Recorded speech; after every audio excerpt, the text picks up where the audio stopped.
एक टूर्नामेंट कोई जीतेगा तो उसको कैप्टन बना दे, दूसरा जीतेगा तो उसको बना दे। मुझे नहीं लगता ऐसी चीजें होनी चाहिए। दूसरा हसनैन माशाल्लाह जिस तरह के ऑब्वियसली हार्ड वर्क पे ऑफ, क्योंकि जिस तरह का उसने इंग्लैंड में हार्ड वर्क कर रहा था, जो हंगर थी उसमें दोबारा प्रूव करने वाली, वो अल्हम्दुलिल्लाह इस टूर्नामेंट में जिस तरह जब भी कोई मुश्किल सिचुएशन आई है उसको बॉल दिया गया और उसने हमेशा टीम के लिए वो मुश्किल टाइम पे आउट किए हैं। तो डेफिनेटली बहुत इम्प्रूव हसनैन बॉलर है। और फ्यूचर को तो मैं नहीं बता सकता, लेकिन अल्हम्दुलिल्लाह इस टूर्नामेंट में उसमें बहुत सारी चीजें ऐसी की हैं कि जो टीम के लिए बहुत ज्यादा हेल्पफुल थी। चैंपियंस कप का जो मकसद था कि डिस्कवरिंग चैंपियन, तो आप समझते हैं कि वो मकसद पूरा हो और अपनी परफॉर्मेंस के बाद बता क्या सेटिस्फाइड है चैंपियंस का? देखिए उसके लिए तो ये वाला सवाल, पहला वाला सवाल तो मुझे लगता है सिलेक्टर के लिए पूछना चाहिए कि उनको कुछ उनकी नज़र में, शायद मेरी नज़र में कुछ ऐसे प्लेयर हों जो उनको ना पसंद हो और उनकी नज़र में ऐसे प्लेयर हैं जो मुझे ना पसंद हो, तो वो तो एक डिफरेंट है। इंडिविजुअल अगर मेरी बात करें तो मुझे स्टिल बहुत as a bowler still improvement की बहुत ज़्यादा ज़रूरत है, लेकिन चीज़ें ऑब्वियसली बेहतर हो रही हैं क्योंकि मैंने लॉन्ग स्पेल नहीं किए हुए थे, तो इस टूर्नामेंट में मैंने लॉन्ग स्पेल भी किया, तो जिसकी वजह से एज ए बॉलर मुझे थोड़ा और ज़्यादा कॉन्फिडेंस मिला। लेकिन स्टिल अभी भी काफी टाइम है, मुझे लगता है कि उस लेवल पे आने की। वैसे शादाब, जैसे अली रजा यंगस्टर है, तो आप क्या प्लान देते थे? प्लस हसनैन को भी सवाल से टाइगर ने क्या प्लान देते थे जिसकी वजह से बॉलिंग बहुत अच्छी देखने को मिली है इस वक्त में?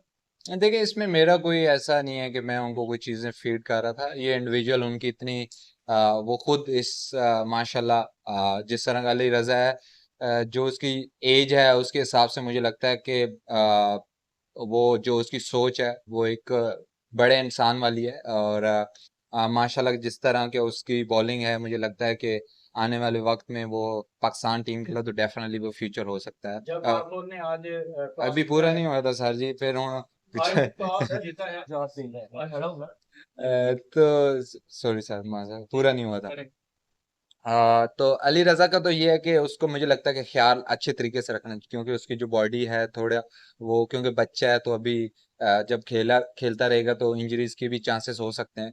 तो मुझे लगता है कि उसका ख्याल रखना चाहिए। और हसनैन का भी ऐसा नहीं है कि मैं कोई चीज़ से फीड करता था, और इंडिविजुअल उसका इतना ज़्यादा हार्ड वर्क था जिसकी वजह से अल्लाह ताला ने उसको रिजल्ट दिए। इसमें मेरा कोई ऐसा नहीं है कि मैं कुछ फीड कर रहा हूँ।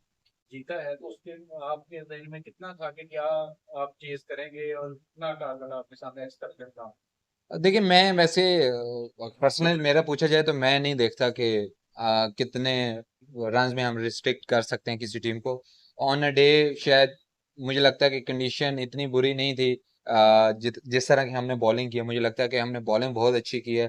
मैंने पहले भी बात की थी कि एक्सपीरियंस साइड थी। अब एक्सपीरियंस साइड को एक्सपेक्टेशन भी बहुत ज़्यादा होती हैं, और प्लेयर्स को इंडिविजुअल भी ऐसा होता है, वो दोबारा प्रूव करना पड़ता है। आप जिस स्टेज पे भी खेल रहे होते हो आपको प्रूव करना पड़ता है, तो वो एक एक्स्ट्रा बर्डन होता है जब आप एक्सपीरियंस प्लेयर होते हो। तो मेरी ये कोशिश थी कि उन पे जितना ज़्यादा प्रेशर डाला जाए और उनसे गलती कराई जाए, क्योंकि जब बड़े स्टेज में आते हैं कि तो जब कोई आपको बैक टू बैक विकेट्स मिलती हैं, तो फिर दोबारा से पार्टनरशिप लगाना काफ़ी मुश्किल होता है, क्योंकि प्रेशर मैचेस में कम बैक करना बड़ा मुश्किल है। तो कोई अनएक्सपीरियंस साइड से पहला मैच हारे थे, तो उसके बाद क्या ऐसा चेंज आया मेंटोर में, क्या गाइडेंस थी इसकी वजह से आप लोग आज फाइनल जीत के यहाँ पे गए? देखिए वो पहले मैच में मैंने एक्सपीरियंस थी, अभी इनएक्सपीरियंस टीम है हमारी वो तो ऐसा नहीं है कि अभी तक इनएक्सपीरियंस है। डेफिनेटली हम टूर्नामेंट जीते हैं। और जो हमारे मेंटोर थे, जो हमारे हेड कोचेस थे, उनका मेन मकसद था डेवलपमेंट करनी है। ऑब्वियसली टूर्नामेंट जीतना होता है, लेकिन मेन मकसद उनका यही था कि जो यंगस्टर हैं उनको मौका मिलना चाहिए, वो डेवलप करने चाहिए ताकि आने वाले वक्त में पाकिस्तान के लिए वो नुमाइंदगी करें। तो कोशिश हमारी टीम का वैसे मोटिव यही होता था कि हमने प्रोसेस पे यकीन रखना है, हमने रिजल्ट पे नहीं यकीन रखना। क्योंकि एज ए नेशन हम इमोशनल कौम है। जब हमें रिजल्ट मिलते हैं तो हम ऊपर चले जाते हैं, जब हमें रिजल्ट नहीं मिलते तो हम बिल्कुल नीचे आ जाते हैं। तो हम जिग जैग होते रहते हैं इमोशनली। तो हमारी यही कोशिश थी कि जो हम चीज़ें कंट्रोल कर सकते हैं वो हमारा प्रोसेस है, वो लेवल होना चाहिए, ऐसा नहीं होना चाहिए कि जिग जैग होना चाहिए। तो छोटी मोटी चीज़ें ऐसी थी कि वो सिंपल चीज़ें रखने की कोशिश की है, रिजल्ट की परवाह नहीं की। कि अभी भी आज भी हमारी यही बात हुई कि हमने रिजल्ट का तो सोचना ही नहीं है, कि क्योंकि रिजल्ट तो हमारे हाथ में नहीं है। जो प्रोसेस है, हमारा एटीट्यूड है, हमारी हंगर है, वो हमारा पैशन है, उस पे हमने बिलीव करना है और उसको हमने दिखाना है ग्राउंड में, और रिजल्ट आता है तो अल्लाह का शुक्र है, अल्हम्दुलिल्लाह। इकबाल स्टेडियम काफी अरसे से इग्नोर था और यहाँ पे बीसीबी ने ये फैसला किया। आप कह सकते हैं कि इसको आइंदा भी इस तरह के रूल्स यहाँ होने चाहिए। और ये वहाँ स्टेडियम है जो बीसीबी के हवाले नहीं है, ये जरिए इंतजामिया से तो चला दी आ सकते हैं कि इसको बीसीबी के हवाले होना चाहिए। सर ये पीसीबी के हवाले वाला तो मुझे नहीं पता ये होना चाहिए नहीं होना चाहिए, लेकिन क्राउड की मैं बात करूंगा। स्टार्टिंग फ्रॉम प्रैक्टिस, जिस तरह के प्रैक्टिस में जिस तरह का क्राउड आया था,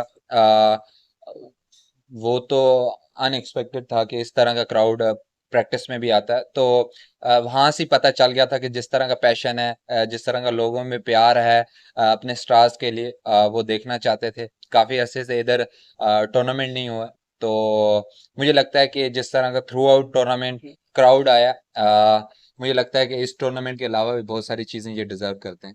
शादाब, आपने ऐसे वाइट बॉल कैप्टन पाकिस्तान के 2 बड़ा टूर्नामेंट बैक टू बैक जीते हैं। क्या हम आने वाले डोमेस्टिक सीजन में जो है इसमें रेड बॉल अपनी टीम को लीड करता या इवन के खेलता हुआ देखते हैं? डेफिनेटली मैं रेड बॉल क्रिकेट खेलूंगा, जो मेरा मकसद है, क्योंकि अभी इस साल हमारे माशाल्लाह से 24 फर्स्ट क्लास मैचेस हैं। तो डेफिनेटली मैं कोशिश करूंगा कि वो जितने ज़्यादा मैं मैचेस खेल सकता हूँ वो खेलूं। और लीड का तो मुझे नहीं पता वो मुझे बनाते हैं कि नहीं बनाते, लेकिन ऑब्वियसली खेलना है इंशाल्लाह। Thank you. Thank you.